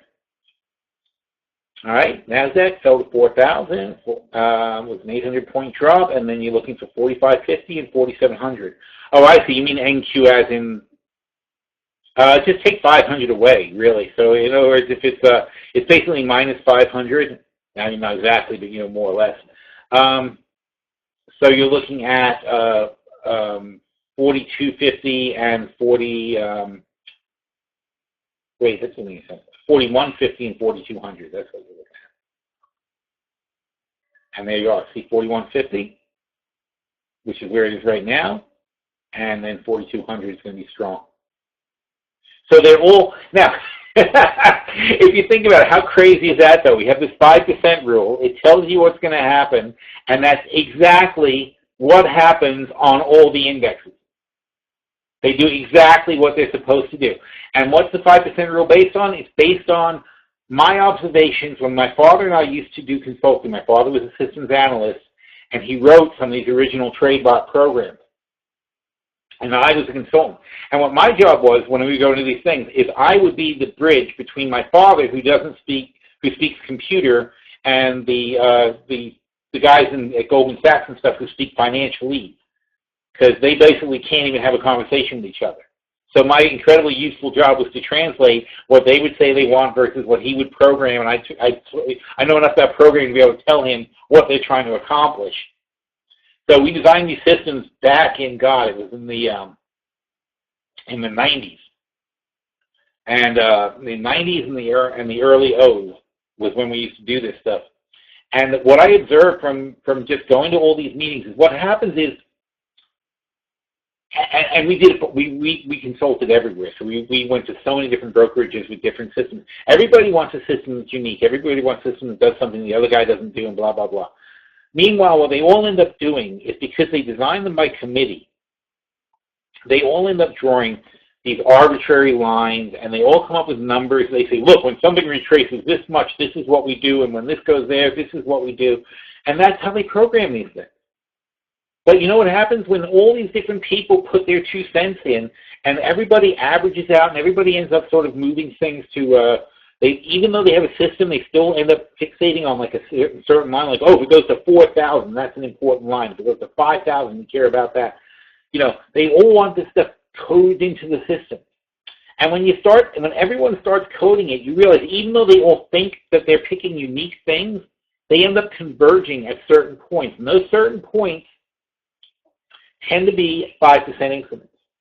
And part of the reason for that is also because there's a fallacy to the concept of a random number. So when people tell you to use a random number generator in a computer, those numbers aren't actually random because they're based on how many decimals you're calculating things to and how much of the clock speed the computer is going to use to come up with number generation. So they're not technically random. They're just numbers that are picked from a set by the computer. If they were truly random, there wouldn't be a set to pick from.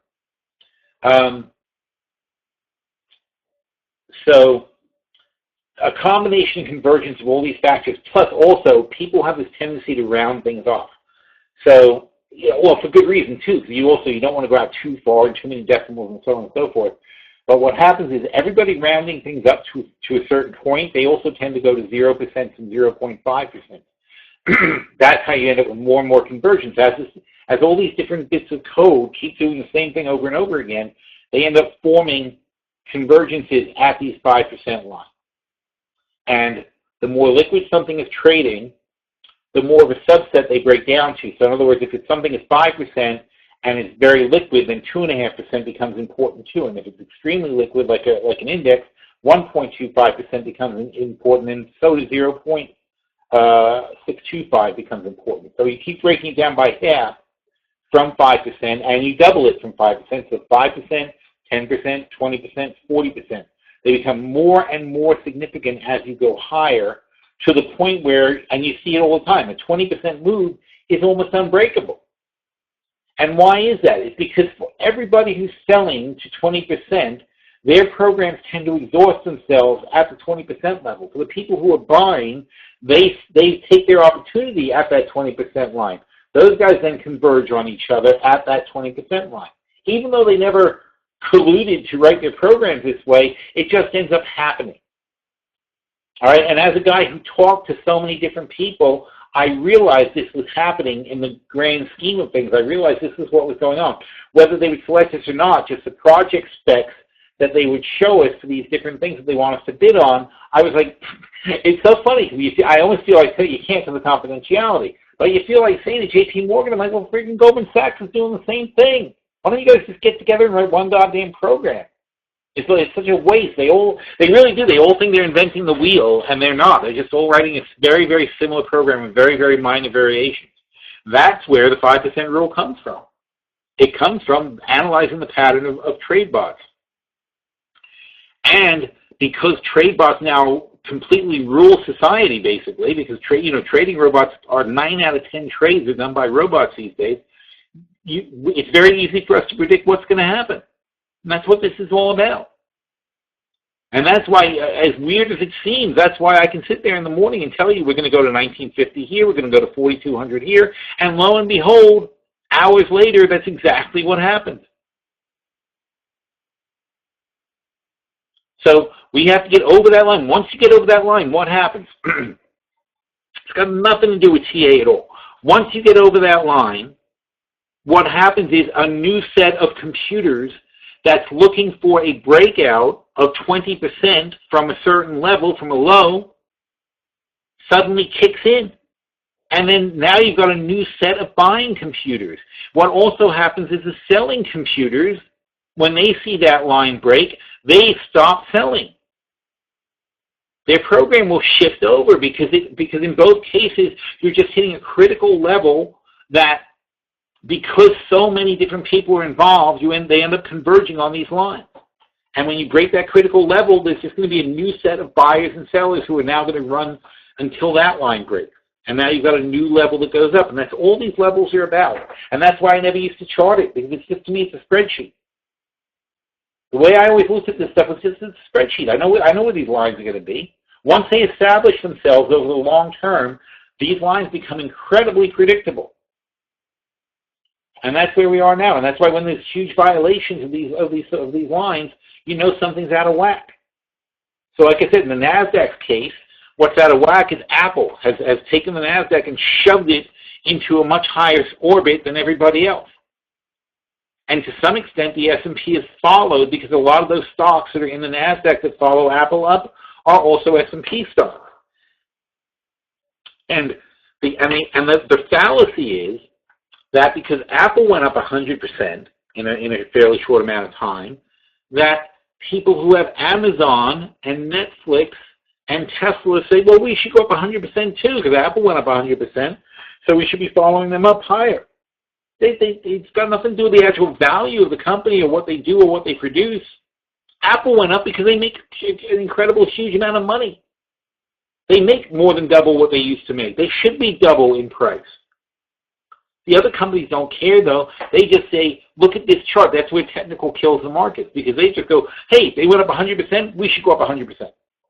And the people who are buying it say, oh, yeah, you guys should go up 100%. That's right. Because Apple went up 100%, so why shouldn't you? You're a company. You're a company, too. It's literally like looking at people in a, like taking a guy who's like there's that guy Bo who runs really fast. You say the fastest run in the world, and you put him in a room with like a bunch of just average people, and you say, well, all you guys should run the 100-yard dash in 4.6 seconds. Everybody should be doing that. Because this guy did it, everybody go. So everybody go.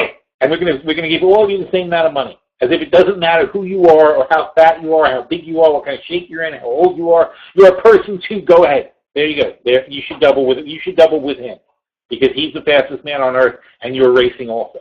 That's what the technical market is all about. Treating everybody, no matter how bad or good, as if they're the same, just because one guy did something. And that's idiotic. And that's why we win. That's why we have much better performance over time. Because we look at the fundamentals. The fundamentals are much more important. Short-term TA is going to rule you because so many people follow it, but long-term fundamentals matter. Much as people don't like to think so, because first of all, it's hard work. Fundamentals are hard work. You got to study. You got to pay attention. Technical's easy. Oh, look at the squiggly line. Hey, just follow the squiggly line. It'll be good. But it does work over the short run, and that's why we also pay attention. For a fundamentalist, TA is a factor that we look at. It's not the factor, but it's a factor that we do look at. All right, so there's that, and let's get this thing wrapped up. Any other last questions? FXI, yes, we talked about that in chat. We are still looking for an update because, this is important too. When something happens, what happened? China was way down today. Because we didn't get the stimulus we thought we'd get from China. Today, in the U.S. market, we reacted to China because they made that announcement after the Chinese markets closed. SXI is back up at 36. That's a pretty healthy 5% move back up. And again, 5%, what a coincidence, right? 5% move back up in FXI off the bottom, or off where it opened today, actually. I'm sorry, it's not even off the bottom. We're ignoring. In FXI, essentially, it ignored the fact that China fell 7% today. So the assumption here with it up 5%, is the assumption is that China will now move 12% off the bottom tomorrow. That's what's baked into FXI right now, that this entire move last night will be ignored, because that happened after FXI closed yesterday, and 5% will get added back on. Now, interestingly, that's not actually possible in China in one day. So I'll be very interested to see what actually happens, because it's not possible for China to gain 12% in a day. They have limit up at 10% too. I don't know what is actually going to happen or what they think is going to happen. But the fix is in, put it that way. And we'll see what it should last for more than a day, maybe 2 days, 3 days. You know, last time China stepped in, well, here, FXI. Last time China stepped in, we got about 3-4 days out of it. So I don't think it's too crazy to expect it to get something more. So here's the last time China stepped in. We went from 38 to 43. But it took 3 days to fade out. Now we're going from 32 to 36 in 1 day. And I guess we'll probably get back to 38 tomorrow. And then at 38, though, I think I might strongly consider doing the sale. And especially if we falter at 38, I'm not going to like that at all. Is Apple establishing a new trading range in the 100 to 120 range? What is this? I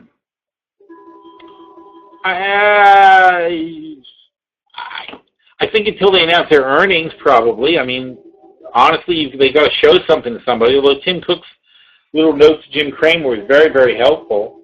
But I don't think so, though. I think what's going to happen is we're going to pop back over this 120 line and go flying on probably earnings or something. This is an interesting concept because Apple is making technically a death cross. So they're going to have a rough ride for it for a little while. They're making a death cross. The 50 is going below 200. But the 200 is really still rising. And I think that depending on these earnings that come, the next earnings they have, depending on what they say,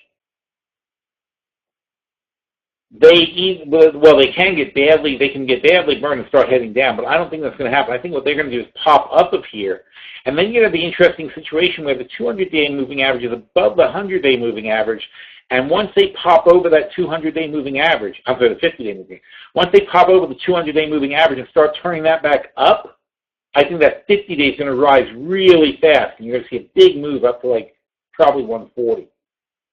So I think Apple's going to kind of explode out of the gate. I wish we sold some puts yesterday, but I wish we had time to do more. I wish we had a chance to do more of an adjustment than we did. Well, we did everything right. We rolled our calls down $10, and we sold some puts. So we did all the right things, but we didn't. We could have bought more, and I would have been, had we had time and had we not doing 100 other things, I would have been more aggressive because this was our dream. We dreamed of seeing 90 again. And we saw it for like 5 seconds yesterday. And I don't know that we'll ever see 90 again. I'll be very sad if we don't. But we may never see 90 again. And that may be the end of that.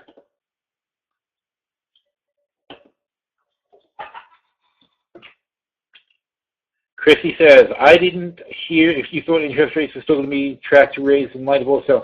Yeah, I do. I think that, look, the Fed has to raise rates. They have to be credible, and China gives them an excuse not to raise rates until October, but I never thought they were going to raise rates before October anyway. I think I've been saying all year that we wouldn't get a rate hike until October, but it has to be October because it can't be November because of Thanksgiving, and it can't be December because of Christmas. So therefore, the last possible time the Fed can do it is October, and if they don't do it in October, then it would have to be in January, and January is just too frickin' late. So if they want to show that they're not irresponsible, it has to be October, and they're going to do it in October. And really, how's it going to hurt? It's 0.25% more than we're paying now? That's ridiculous. It only stops the banks from raping the discount window. That's all it does. Right now, the banks are it's incredible how much money is being generated for the financials. But you can see it in their books. You can see it in their earnings. It's not, it doesn't need to continue at that level. And it's doing much more harm than good to keep things at that level. All right, last question. Craig says, based on Cook's comments, don't you think we'll see a pre-earnings pop? Yes, I do. I think I think it's very, very hard to beat Apple up now because China was the China was a story that the bears were going for, and Cook just blew it out of the water. Now, should it turn out, however, that Cook's comments are false or misleading and that China is bad, then he will lose a huge amount of credibility. I don't see why he would do it. He may have been encouraged to make that statement to help save the markets, because that statement did save the market. His statement on Apple, saying China ain't so bad, that's the key to it, though. It wasn't about Apple. It's a man you trust tells you China's still okay. That's what saved the market. So it saved everything about China. So the fact that he did that, they convinced him to do it. They being the Illuminati, or whatever you want to call them, the people who run the markets, got their usual boy Kramer on the scene. He gets a letter from Tim Cook. He immediately releases it, even though it's probably a violation of like 25 SEC regulations that he shouldn't have done. Because rather than reporting on it, he actually releases, important information that's insider. And he talks about, and he reassures everybody that China's not so bad. And once he says that, then all the people trading in China are relieved and say, okay, maybe this is, things aren't as bad as they look. And all Apple has to do is, and I don't think Tim Cook would have burned his credibility to do it. I just think that they convinced him that you could really help save the market from crashing by making a positive statement on China. And he probably looked at it and said, hey, sure, I can make that because it's true. He wouldn't have said if it wasn't true, I don't think. If he did say it and it wasn't true, though, that's not going to be good. But I believe it will be okay. I believe that's, as far as Apple goes, I believe what he says. I don't think he would have said if it wasn't so. And they're doing fine in China. But why wouldn't they? They only sell 50 million phones, and only about 5 million of them are in China, and there's 1.4 billion people. So one more time with the calculator. We divide 5 million by 1,400 million. 0.35%. All right, so that's 1 out of 300 people in China are buying an iPhone. And Tim Cook has to tell you that's strong sales. Of course it's strong sales. First of all, they didn't have last year there were no iPhone 6s in China. So compared to last year, they're going to have a lot of sales. Because they like those big phones. Now they have big phones from Apple. Second of all, Apple had a very small presence in China that's ramping up all year. So obviously there's more outlets, more stores, so on and so forth. And also, I don't care how poor a country is, 1 out of 300 people can afford a frickin' phone. So yeah, they sold more iPhones in China this year than ever before. That's an easy statement to make. It doesn't mean anything, but it's an easy statement to make. And it works because nobody's going to sit there and do the math like I just did. Everybody just takes those kind of things on face value and acts like it's a big deal.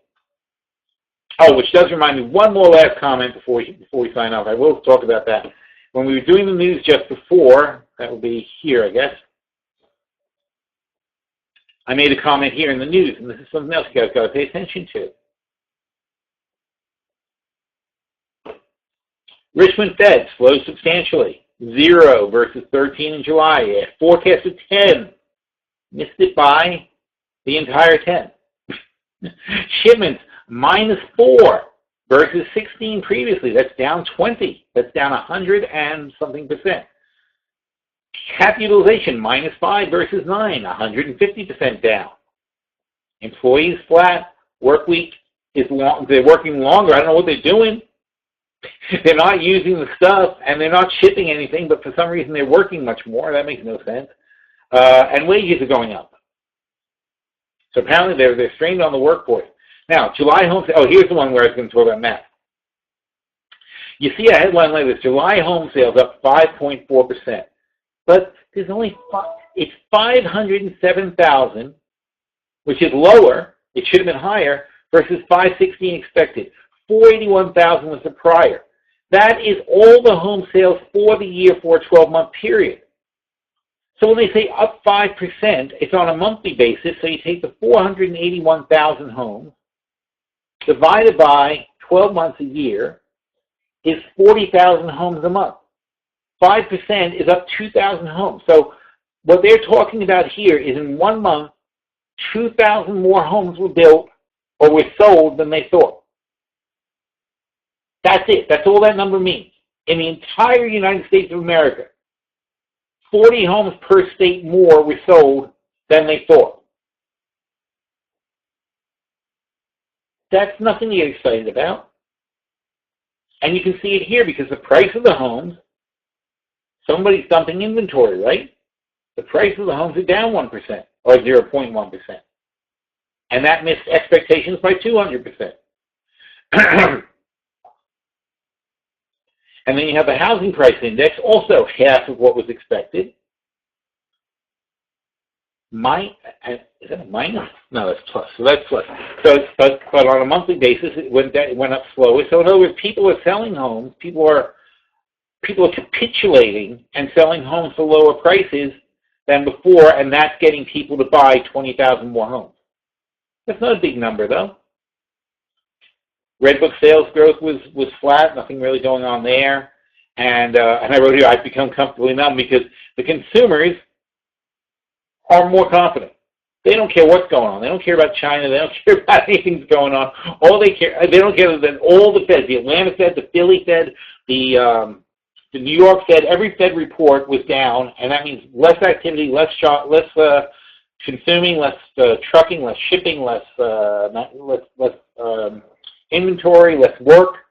Everything's less, but the consumer's like, oh well, everything. They don't care. They just keep moving along. It is so strange.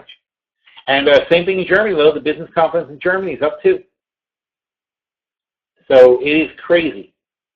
But look, as long it's the animal spirits, right? As long as they keep telling you everything is great, as long as you believe everything is great, then you're going to go shopping and borrow money. And if you go shopping and borrow money, you will boost the economy.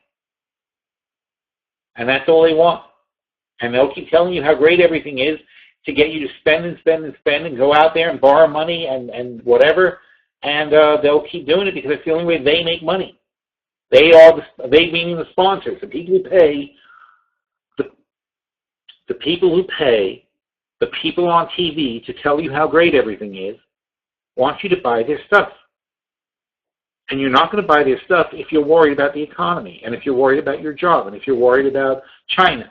You're not going to buy their stuff. You're not going to get a new broker. You're not going to get an investor. You're not going to put money in the markets if you're worried about those things. So they don't tell you that, do they? They tell you the opposite. They tell you how great everything is and how you're missing out and how every dip is a buying opportunity. I'm telling you it's not. I'm telling you that we had a strong bounce off a spike down, but the strong bounce is failing, and this could still collapse further. So this is not the time to buy. This is the time to watch and see what happens and make sure still that you do have those hedges, because we could still drop another leg down. And if these things break, then look out below. And in the grand scheme of things, this is also very important. In the grand scheme of things, we're still in the middle of the range. The S&P is only in the middle of our range. It hasn't gone to the bottom of our range. The bottom of our range is 60 and 65. That's still our range. That could still happen. The NYSE is already below the range. This is your first tugboat pulling this way. Here's your second tugboat, could start pulling that way. Here's your third tugboat, could start pulling that way. That means this guy's going to snap down, and he's going to start pulling down. That's why that line is so critical. If you see these guys go red, if another one of these guys goes red and he turns red over here, then for sure, then the SQQ becomes another good short again, because it doesn't matter how good Apple is, it's still going to fall with the market. We saw that yesterday. And a lot of stuff could collapse, and that's something I noticed this morning. Look, they're still ridiculous. Amazon's still ridiculous. Netflix is still ridiculous. Tesla's still ridiculous. They didn't drop 50%, and they should. If you want to get a real correction, those guys need to drop almost 50%, just like China. They need to look like China with 30, 40% correction. And if we don't get that, there's always still going to be the danger that we could have a big correction, because these are unrealistic prices that a lot of these stocks have. And obviously, in the conditions the market is now, it's too scary to short, but it's also way too scary to go long on people like that. I'm just still sticking with the blue chips at this point. Like we have bargains on blue chips, buy blue chips. Because those, if they go lower, I don't mind buying more. If I'm in Netflix and they go lower, I don't want more. I shouldn't have been in the first place. All right, so it looks like we're going to have a little downturn into the close. If we don't at least hold the weak bounce lines, that's going to be really bad, though. All right, so we'll have to see about hedging some more. Oh, wow, that went way over on time. All right, guys, well, thanks, everybody, for attending, and you'll do it again next week. Let me see the last couple of comments here. Interest rates, Chris comments. Consumer confidence is up. Kids are going back to school. Well, that doesn't make people confident, does it? It makes them happy, I guess, that the kids are going back to school. And any suggestions for new butterflies?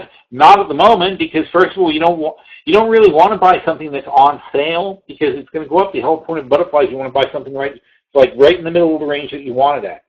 So we'll be looking, but I'm at the moment I'm not really thinking we're probably going to grab something. When the VIX is high, though, it is very tempting. But also, then we overpay for our long positions, don't forget. Because we're buying the longs, selling the shorts, so the sale might look attractive, but we're probably overpaying for the long puts and calls on them.